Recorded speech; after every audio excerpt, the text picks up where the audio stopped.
అందరికీ నమస్కారం అండి. ఈరోజు శ్రీ వల్లభ స్వామి వారి చరితామృతంలోని 41వ అధ్యాయం పారాయణ చేసుకుందాము. 41వ అధ్యాయంలోకి వెళ్ళబోయే ముందుగా 40వ అధ్యాయంలోని కొన్ని ధ్యాన విశేషముల్ని ప్రస్తావించుకుందాము.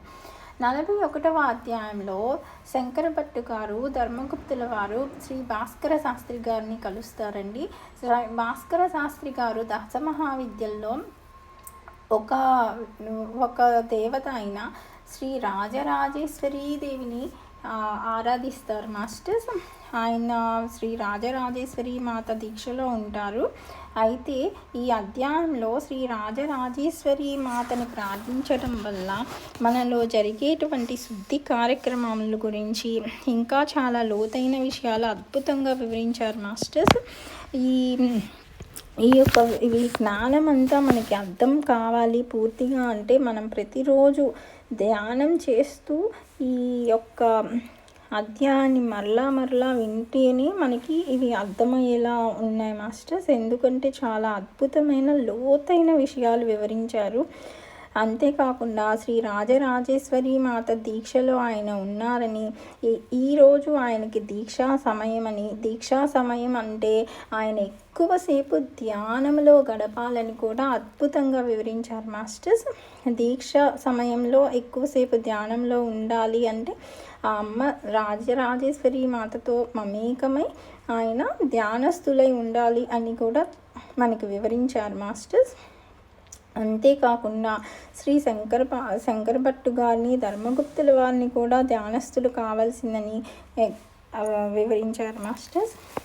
మనం కూడా ప్రతినిత్యము ధ్యానం చేస్తూ సరి అయిన జ్ఞానాన్ని తీసుకుంటూ ఆ జ్ఞానాన్ని మన జీవితంలో అద్భుతంగా ఉపయోగించుకుంటూ మన యొక్క జీవితాన్ని ఆనందమయం చేసుకుందాం మాస్టర్స్. ఇక మనము 41వ అధ్యాయం పారాయణ చేసుకుందాము. శ్రీపాదరాజం శరణం ప్రపద్యే.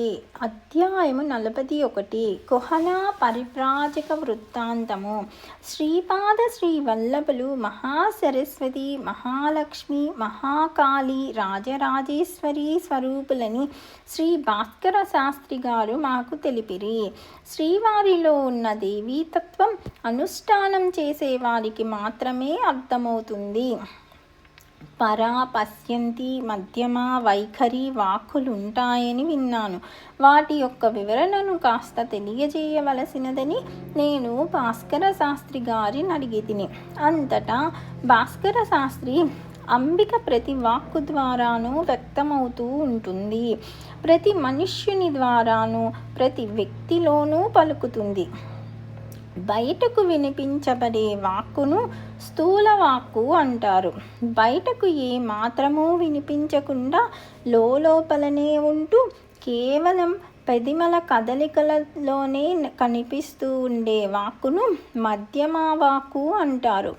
ఈ మధ్యమా వాక్కు కంటే కాస్త సూక్ష్మంగా ఉండే దానిని వైఖరి వాక్కు అంటారు. కంఠగతమైన వాక్కు గొంతు దాకా వస్తుంది. అక్కడ నుండి బయటకు రాకుండా మధ్యలోనే ఉండిపోయి మనస్సులో మాత్రము మెదులుతూ ఉంటే దానిని పశ్యంతి వాక్కు అంటారు. దీనికంటే కూడా సూక్ష్మంగా ఉంటూ నాభిలోనే నిర్వికల్పంగా సంకల్ప మాత్రముగా ఉండే వాక్కును పరావాక్కు అంటారు. అంబికను త్రిపుర భైరవిగా కూడా ఆరాధిస్తారు. గుణత్రయములు, జగత్రయములు, మూర్తిత్రయములు, అవస్థాత్రయములు మొదలగు అన్ని త్రయములకు ఆమె అధీశ్వరి. త్రిపుటిని ఆమె పురత్రయముగా చేసుకుని ఈ 3 లోకాల్ని పాలిస్తూ ఉంటుంది. మనము శ్రద్ధ కలిగి ఉండి ఆత్మ సమర్పణ చేసుకుని సంపూర్ణ శరణాగతి చెందితే ఈ లోకము నుండి కానీ అదృశ్య లోకాల నుంచి కానీ ఎటువంటి శత్రుత్వం తటస్థపడినా కూడా మనకు కీడు జరగదు. విరోధి శక్తులనేవి కేవలము భౌతిక జగత్తుకి పరిమితమైనవి కావు. మనకు ప్రాణమయమైన, భౌతికమయమైన, మానసికమైన, అంతరాత్మకు సంబంధించిన ఆధ్యాత్మికమైన అస్తిత్వ స్థితులు ఉన్నాయి. వీటికి అనుగుణంగానే లోకాలు ఉన్నాయి. మనము తగినంతగా అభివృద్ధి చెందిన ఎడల భౌతిక ప్రపంచంలో ఏ రకముగా జీవిస్తున్నామో ఆయా లోకాలలో కూడా అలానే జీవించగలము. మనిషి అభివృద్ధి పొందాలంటే ముఖ్యముగా శ్రద్ధ, దానితో పాటు దృఢమైన విశ్వాసము ఉండాలి. శ్రద్ధ అంటే సంపూర్ణమైన నమ్మకముతో కూడిన అంగీకారము. విశ్వాసం అనున్నది అనుభవం వలన పొందవలసి ఉంటుంది. మనం దేనికోసమైనా సరే విశ్వాసము ఆధారముగానే జీవించగలగాలి. అవసరమైన వేళల్లో తప్పకుండా సహాయము అందగలదనే విశ్వాసము మనలో నిరంతరము ఉండాలి. విశ్వాసముతో పాటు ఒక విధమైన భద్రతా భావన కూడా మనలో ఉన్నప్పుడు అది ఆత్మవిశ్వాసం అవుతుంది. శక్తిహీనమైన జ్ఞానం నిర్లిప్తతకు దారితీస్తుంది. జ్ఞానహీనమైన శక్తి గ్రుడ్డిదై వినాశనానికి దారితీస్తుంది. అందుచేత మనం జ్ఞానంతో ప్రకృతి బంధాల నుంచి విడుదల పొందాలి. ఆ తరువాత శక్తి అనుగ్రహంతో పరిపూర్ణతను సాధించాలి. శక్తికి జ్ఞానం నుంచి అనుమతి లభించాలి. సాంఖ్య మార్గంలో చైతన్యాన్ని పురుషుడు అంటారు. కర్మను నిర్వహించే దానిని ప్రకృతి అంటారు. క్రింది స్థాయిలో వీటి మధ్య విరోధం ఉంటుంది. చైతన్యం అనేది కర్మ చేయదు, ప్రకృతికేమో జ్ఞానము లేదు. ఈ రెండూ కలిసినప్పుడే సృష్టి అనేది జరుగుతుంది. ఈ రెండింటికి కూడా వికలత్వం ఉంది. చైతన్యము చూస్తే కుంటిది, ప్రకృతి చూస్తే గుడ్డిది. లోకంలో గుడ్డితనం, కుంటితనం ఈ స్థితిలో ఉన్నాయని తెలియజేయడానికి శ్రీపాదుల వారు జన్మించిన కుటుంబంలో ఒక సోదరుడు గుడ్డివాడు, ఒక సోదరుడు కుంటివాడు. చైతన్యము కుంటిది, ప్రకృతి గుడ్డిది అనడానికి ఈ రెండూ ప్రతీకలే. ఉన్నత స్థాయికి చేరినప్పుడు చైతన్యము, ప్రకృతులు ఈశ్వరుడు, ఈశ్వరి అని పిలువబడతాయి. అప్పుడు ఈ రెండింటికి విరోధం ఉండదు. శ్రీపాదుల వారు దానికి తగిన యోగ సమయం, యోగకాలం వచ్చాయి అని అనుకున్నప్పుడు తన సోదరులకు కుంటితనాన్ని, గుడ్డితనాన్ని పూర్తిగా రూపుమాపారు. లోకంలోని ఈ గుడ్డితనాన్ని, కుంటితనాన్ని రూపుమాపే బృహత్తర కార్యక్రమానికి సూచనగానే వారు ఈ పని చేసిరి. అతీతమైన స్థాయిలో ఉన్నప్పుడు ఇవి అనగా చైతన్యము, ప్రకృతులు బ్రహ్మ, మాయ అని పిలువబడతాయి. తమ 16వ సంవత్సరమున ఇల్లు వదిలి సంసారాన్ని త్యజించి విరాగి అయి సంచారమునకు వెళ్ళడంలోని ఆంతర్యం తాను స్వయముగా బ్రహ్మమని, అదేవిధంగా తానే మాయనని తెలియజేయడం. అపరిమితుడు, అనంత గుణములు కలిగిన బ్రహ్మస్వరూపమునకు పరిమితిని కలిగించే శక్తి మాయ. తాను పీఠికాపురములో జన్మించడం కేవలం తాను అపరిమిత బ్రహ్మస్వరూపమైనప్పటికీ మాయాశక్తికి లోబడి పరిమితులతో వ్యవహరించానని సూచించడం. 16 సంవత్సరములు దాటిన తదుపరి తాను మాయకు బందీని కానని, తాను అపరిమిత బ్రహ్మస్వరూపుడనని స్పష్టంగా తెలియజేయడం. భక్త జనోద్ధారణకై అవతరించిన పరతత్వమే తానని తెలియజేయడం. క్రింది స్థాయిలో ప్రకృతి చాలా బలంగా కనిపిస్తుంది. దీనికి ప్రతీకగా అనగా క్రింది స్థాయిలో ప్రకృతి చాలా బలమైనది సుమి అని తెలియజేయడం కొరకే. శ్రీవారి చరిత్రలో పీఠికాపురములో జరిగిన వాద వివాదాలు, పరిస్థితులు సృష్టించే కొన్ని రకములైన బాధలు కనిపిస్తాయి. ఆ తరువాత మధ్యస్థాయిలో పురుషుడు, ప్రకృతి ఇద్దరూ సమానులే. ఈ స్థితిలోనే కొంతమంది అవిశ్వాసులు, ఇబ్బంది కలిగించే వాళ్ళు ఉన్నారు. అదేవిధంగా రకరకాల అనుభవాలను పొంది, విశ్వాసం పొంది అవతారముని గుర్తించిన వాళ్ళు ఉన్నారు. శ్రీ పీఠికాపురాన్ని విడిచి వెళ్ళే స్థాయి ఉన్నత స్థాయి. ఈ స్థితిలో మాయ అంతర్లీనంగా ఉన్నది. తాను పరబ్రహ్మ స్వరూపుడనని సుస్పష్టంగా ప్రకటించి తన దివ్యావతార లీలలను విస్తృత స్థాయిలో ప్రకటించడి స్థితి. దానికి పీఠికాపుర వాతావరణము సరి అయినది కాకపోవుట వలన తాను పీఠికాపురమును వీడిపోయెను. జగత్తునందంతటను తన మహిమ విస్తరించినప్పుడు రాబోయే శతాబ్దములలో ఎప్పుడో వారి సంకల్పానుసారము పీఠికాపుర వాసులకు కూడా జ్ఞానోదయమగును. వారి విస్తృత స్థాయిలో వారి దివ్య చైతన్య శక్తి మానవ చైతన్యం యొక్క కుంటితనమును, ప్రకృతి యొక్క గుడ్డితనమును రెండింటినీ నివారించును అని తెలిపిరి. శ్రీపాదుల వారు ఏ పరిస్థితులలో పీఠికాపురమును వీడిపోవుట తటస్థించినని నేను భాస్కర శాస్త్రి గారిని ప్రశ్నించగా వారిట్లు చెప్పుచుండిరి. శ్రీపాదుల వారి లీలలు సామాన్య మానవుల ఊహలకు అందరానివి. ఒకసారి ఒక సన్యాసి కుక్కుటేశ్వరాలయమునకు వచ్చెను. అతడు దత్తభక్తుడు. అతడు దత్త దీక్షను ఇచ్చుచుండువాడు. దత్త దీక్ష పాటించినచో మండల పర్యంతము అనుకున్న కార్యములు సిద్ధించి తీరునని అతడు ప్రకటించెను. పీఠికాపుర బ్రాహ్మణ్యము కూడా దత్త దీక్షలను స్వీకరించినది.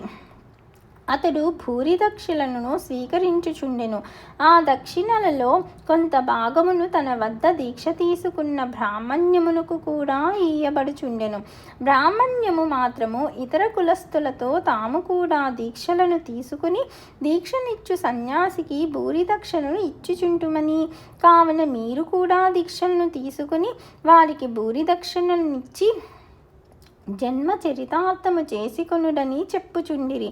బ్రాహ్మణ్యము మాటలను త్రోసిపుచ్చచాలక చాలామంది దీక్షలను స్వీకరించి భూరి దక్షిణలను ఇచ్చుచుండిరి. ఇంతలో దత్త దీక్షలను తీసుకొనుటయా మానుటయా అని తర్జన భర్జనలు ప్రారంభము కాసాగెను. బ్రాహ్మణ పరిషత్తు, క్షత్రియ పరిషత్తు, వైశ్య పరిషత్తుల సంయుక్త సమావేశము జరిగినది. దానికి శ్రీ బాపనార్యుల వారు అధ్యక్షత వహించిరి.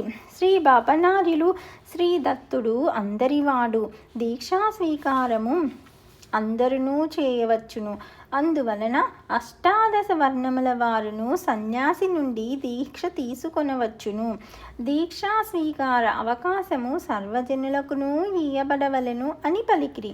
అంతటా బ్రాహ్మణ పరిషత్తులోని అధిక సంఖ్యాకులు అయ్యా, బ్రాహ్మణ క్షత్రియ వైశ్యులు ఆచారవంతులై ఉందురు, అందువలన వారు దీక్షలను స్వీకరించవచ్చును.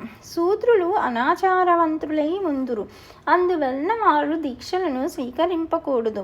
వారి నుండి దక్షిణలు మాత్రము స్వీకరించి మనము మన తపశ్శక్తితో వారిని ఉద్ధరింపవచ్చును అనిరి. అంతటా బాపనార్యులు అన్ని కులముల వారి అందునను ఆచారవంతులు అనాచారవంతులు ఉందురు. ఎవరు ఆచారవంతులో ఎవరు అనాచారవంతులో తేల్చుట కష్టసాధ్యము. అందువలన సామూహిక కళ్యాణమును శ్రేయస్సును దృష్టితో నుంచుకుని మనము దత్తహోమమును గాని లేదా తదితరములైన యజ్ఞ యాగాది కార్యక్రమములను గాని నిర్వహించి సాంఘాతిక శ్రేయస్సును సమకూర్చవచ్చును. దక్షిణలు మాత్రమే స్వీకరించి దీక్షలను శూద్రులకు ఇయ్యకపోవుట వలన అన్యాయము అని నాకు తోచుచున్నది. దక్షిణలను తీసుకుని మనము మన తపశ్శక్తితో శూద్రులను ఉద్ధరించగలిగిన ఎడల తక్కిన బ్రాహ్మ క్షత్రియ వైశ్యులను కూడా ఉద్ధరించవచ్చును. అట్లే అయినచో ఏ కులము వారికి ప్రత్యేక దీక్షలను ఇయ్యవలసిన అవసరము లేదు. అదియును కాక దక్షిణకి ఇయ్యవలసిన రొక్కమును భారీగా నిర్ణయించిరి. అన్ని కులముల అందరును బీదవారుందురు, వారు ఇంతటి దక్షిణలను ఇయ్యజాలరు. రెక్కాడితే కానీ డొక్కాడని ధనహీనులు మనకు భారీగా దక్షిణలనిచ్చి అనేక దినములు పస్తు ఉండవలసి వచ్చును. దక్షిణ అనునది ఐచ్ఛికము చేయవలెను. యథాశక్తి సంతోషపూర్వకముగా ఇయ్యబడు దానిని దక్షిణగా తీసుకొనవలెను. అప్పుడు మాత్రమే దత్తుడు సంతోషించును అని తమ అభిప్రాయమును వెళ్ళబుచ్చిరి. అంతటా ఆ బ్రాహ్మణులు మనము బ్రాహ్మణులమై ఉండియు పరమహంస పరివ్రాజక మహాశయులు మన గ్రామమునకు వచ్చినప్పుడు ఎదురేగి పూర్ణకుంభముతో వేద మంత్రములతో స్వాగతము నీయలేదు సరికదా. వారు తమంతట తాము సర్వజన హితమును కోరి దత్తమండల దీక్షను ఇచ్చుచుండగా బ్రాహ్మణ పరిషత్తు తనకు ఏమీ పట్టనట్లు ఊరకుండుట నిజముగా సిగ్గుచేటైన విషయము అని ఆక్షేపణ లేవనెత్తిరి. అంతటా పాపనార్యులు నిజముగా వచ్చినది పరమహంస పరివ్రాజకులే అయిన ఎడల వారిని స్వాగతించుటకు కొన్ని పద్ధతులున్నవి. వారు కొద్ది రోజుల ముందుగానే వారి ప్రధాన శిష్యుల చేత బ్రాహ్మణ పరిషత్తునకు సమాచారము అందించవలెను. పరిషత్తు వారి వివరములను సంపూర్తిగా ఆలకించి ప్రధాన శిష్యులతో శాస్త్రార్థము చేయుదురు. ఆ శాస్త్రార్థమునందు ప్రధాన శిష్యుల ప్రావీణ్యత తెలియను. అంతట పరిషత్తు ఒక నిర్ణయమునకు వచ్చి వానిని యోగ్యుడైన పరివ్రాజకుల వారి శిష్యుడని నిర్ణయించెదరు. ఆ తరువాత పరమహంస పరివ్రాజకులు విచ్చేయునప్పుడు వారికి వేద మంత్రములతో పూర్ణ కుంభముతో స్వాగతమీయబడును. ఆ తదుపరి వారితో శాస్త్రార్థము జరుగును. అంతట పరివ్రాజక మహాశయుల సూచన మేరకు యజ్ఞమో యాగమో దీక్షయో లేక ప్రవచనమో జరుపవచ్చును. ఇవి ఏమియునూ లేకుండగా పరివ్రాజకులు కుక్కుటేశ్వరాలయమునకు వచ్చిరి. వచ్చిన వెంటనే మీతో దత్తమండల దీక్ష గురించి ప్రస్తావించిరి. అంతేకాకుండా భూరి దక్షిణలను ఇయ్యవలసినదని కోరిరి. ఇవి మన నియమావళికి విరుద్ధముగా జరిగిన విషయములు కదా అని ప్రశ్నించిరి. అంతటా ఆ బ్రాహ్మణులు నియమములు ఉల్లంఘించబడినవా లేదా అని చర్చించుటకు ఇది సమయము కాదు. కావున మీరును మీ అల్లుడుగారైన అప్పలరాజు శర్మయ్యను దీక్షలను స్వీకరించి దక్షిణలనిచ్చెదరా లేదా అని అడిగిరి. అంతట పాపనార్యులు మేమిద్దరము సామూహిక శ్రేయస్సు కొరకు దీక్షలను చేపట్టువారమే కానీ వ్యక్తిగత శ్రేయస్సు కొరకు దీక్షలను చేపట్టువారము కాదు. దీక్షలను చేపట్టుట లేదు కనుక మేము దక్షిణలను ఇయ్యలేము. బ్రాహ్మణులలో ఎవరైనాను దీక్షలను చేపట్టదలిచి దక్షిణలను ఇచ్చుటకు సంసిద్ధులైన ఎడల వారి ఇష్టానుసారము వారు చేయవచ్చును. బ్రాహ్మణ పరిషత్తు అనునది సామూహిక సమస్యలు ప్రయోజనము కలిగించు విషయములను గురించి ఆలోచించునే గాని మీ యొక్క వ్యక్తిగత దీక్షలు వ్యక్తిగత సమస్యలు పరిష్కారముల గురించి ఆలోచింపజాలదు అని తేల్చి చెప్పిరి. శ్రేష్ఠి గారును వర్మగారును కూడా మండల దీక్షలను తీసుకొనుటకు నిరాకరించిరి. అయితే బ్రాహ్మణులకును క్షత్రియులకును వైశ్యులకును దత్తమండల దీక్షలను తీసుకొనుటకు గాని మానుటకు గాని వారికి స్వేచ్ఛ ఇయ్యబడెను. శ్రీపాదులచే దత్తదీక్ష ఇవ్వబడుట. శ్రీపాదుల వారి ఎడల భక్తి శ్రద్ధలు కలిగిన పంట కాపులు కొందరుండిరి. వారిలో వెంకయ్య అనువాడు శ్రేష్ఠుడు. శ్రీపాదుల వారు వెంకయ్య గృహమునకు పోయిరి. తాను దత్తదీక్షలు నిచ్చెదననియు ఎవరనూ దీక్షలు పొందలేకపోవుచున్నామని నిరాశ చెందవలసిన అవసరము లేదనియూ ప్రకటించెను. అంతేకాకుండా యథాశక్తి దక్షిణ నీయవచ్చుననియును ప్రకటించను. మండల దీక్ష తన విషయమున అనవసరమనియు ఏకరాత్రి దీక్ష చాలుననియూ ప్రకటించెను. పూర్తిగా అహోరాత్రములు అనగా ఒకరోజు శ్రీపాదుల వారు వెంకయ్య ఇంటిలో ఉండెను. శ్రీపాదుల వారు అష్టాదశ వర్ణముల వారికి దీక్షలిచ్చెను. ఈ దీక్షలను తీసుకుని వారిలో కొందరు బ్రాహ్మణులు క్షత్రియులు వైశ్యులు కూడా నుండిరి. శ్రీపాదుల వారు తానే దత్తుడనని ప్రకటించుట. శ్రీపాదుల వారు బాహాటముగా తాను శ్రీ దత్తుడనేనని బయటకు వచ్చినది ఈ రోజుననే. ఆ రోజు దత్తప్రభువునకు అత్యంత ప్రీతిపాత్రమైన గురువారము కూడా అయి ఉండెను. తాను దీక్షనిచ్చిన వారందరికీ తన మంగళమయ ఆశీర్వాదములిచ్చి వారి చేత భజన చేయించి తానే శ్రీ దత్తుడననియు తన విస్తృత కార్యక్రమము తన కొరకు వేచియున్నదనియు తనను స్మరించినంతనే తాను ప్రసన్నుడనై తన భక్తుల కోరికలను తీర్చెదననియు ప్రకటించెను. ఆ తదుపరి అనగా శుక్రవారము రోజు ఉషఃకాలమున శ్రీపాదుల వారు నరసింహవర్మ గారింటికి పోయిరి. అచ్చట శ్రీపాదుల వారికి మంగళ స్నానము చేయించబడిను. కేవలము ఒక అరటి పండును మాత్రము వారు స్వీకరించిరి. దానిని నరసింహవర్మ ఇంటనున్న గోమాతకు ఇచ్చిరి. ఆ తదుపరి శ్రీ పైండా వెంకటప్పయ్య శ్రేష్ఠి గారి ఇంటికి వచ్చిరి. అచ్చట వారికి మంగళ స్నానము చేయించబడెను. శ్రీపాదుల వారు వారి ఇంట నుండి వెన్న, పాలు, మజ్జిగ, మీగడ స్వీకరించిరి. తన భక్తులు తనను పిలుచుచున్నారనియును, పీఠికాపురమును విడిచిపెట్టి వెళ్ళు సమయము ఆసన్నమైనదనియును తెలిపిరి. ఆ తదుపరి వారు తమ తాతగారైన బాపనోర్యుల వారి ఇంటికి వచ్చిరి.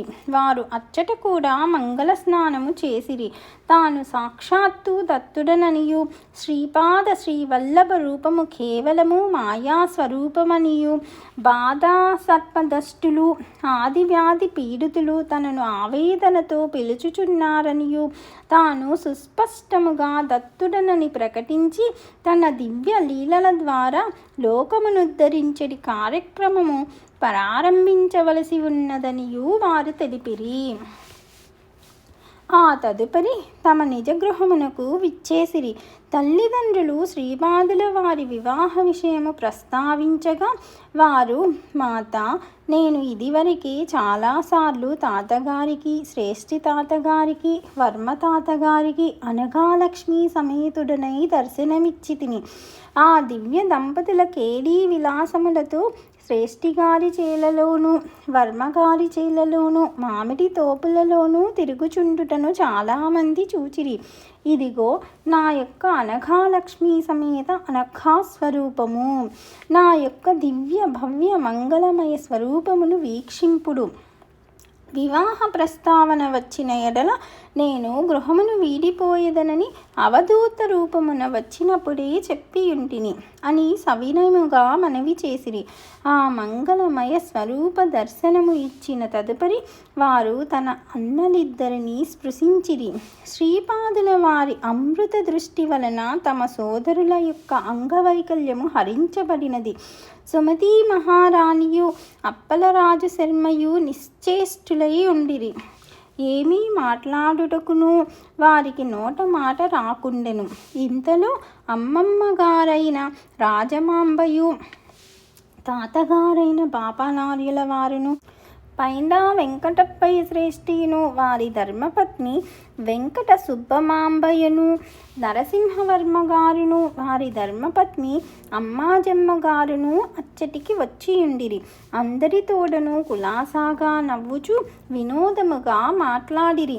అంతటా సుమతీ మహారాణి, నాయన, అన్ని బాకీలను తీర్చిపోవుచున్నానంటివి గాని పైండా వారి పాలబాకి, వత్సవాయి వారి పాలబాకి, మల్లాది వారి పాలబాకి నీవు తీర్చలేవు అనెను.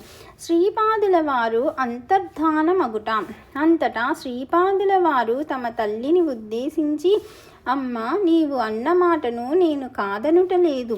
ఈ 3 వంశముల వారును నన్ను మరువక ఉండునంత కాలము నేను వారిని మరువక ఉండెదను. నన్ను మర్చిపోయినను వారికి నేను గుర్తు చేసెదను. హింసించి అయినను వారి చేత సేవ చేయించుకుని ఫలితం ఇచ్చెదను. నీ పుట్టింటి వారింట ప్రతి తరమునందును ఎవరో ఒకరింటికి వచ్చి భోజనము చేసి వెళ్ళెదను. అయితే దక్షిణను తీసుకొనను. నీ పుట్టింటి వారు నన్ను వాత్సల్య దృష్టితో తమ మేనల్లునిగా భావించెదరని నాకు తెలియను. నేను కూడాను ఈ మానవీయ సంబంధమును మన్నించుచు బుద్ధిమంతుడైన మేనల్లుడిగానే ప్రవర్తించెదను.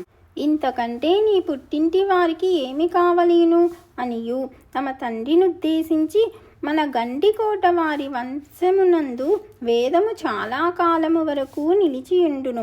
నా అన్నలిద్దరును మంచి వేద పండితులయ్యెదరు. గండికోట వారు నన్ను మరువనంత వరకు నేను కూడా వారిని మరువను. శ్రీధర శర్మ ఒకానొక జన్మమున సమర్థ రామదాసనడి మహాపురుషునిగా జననమంది ఛత్రపతి శివాజీ అనడి పేరున జన్మకు వచ్చిన నరసింహవర్మకు గురుత్వము వహించును. ఈ విధముగా మన పౌరోహిత్య బంధము స్పష్టీకరణము గావించబడుచున్నది. రామరాజశర్మ శ్రీధర నామమున జన్మించి మహాయోగి అగును. శ్రీధరుని శిష్య పరంపరచే పీఠికాపురమున నా పేరిట మహాసంస్థానం ఏర్పడును. పైండా వెంకటప్పయ్య శ్రేష్ఠి గారితో మనకున్న రుణానుబంధము స్థిరీకరించబడును. అంతేకాకుండా తదుపరి వత్సవాయి వారు రాగలరు అనియు అభయమిచ్చిరి. సావిత్రపన్నము పఠించబడిను. శ్రీపాదుల వారికి వేదమన్న ప్రాణము. వేద పఠనము జరుగుచుండగా వారు అందరూ చూచుచుండగనే అంతర్హితులైరి. శ్రీపాద శ్రీవల్లభులకు జయము జయము. 41వ అధ్యాయము సంపూర్ణము.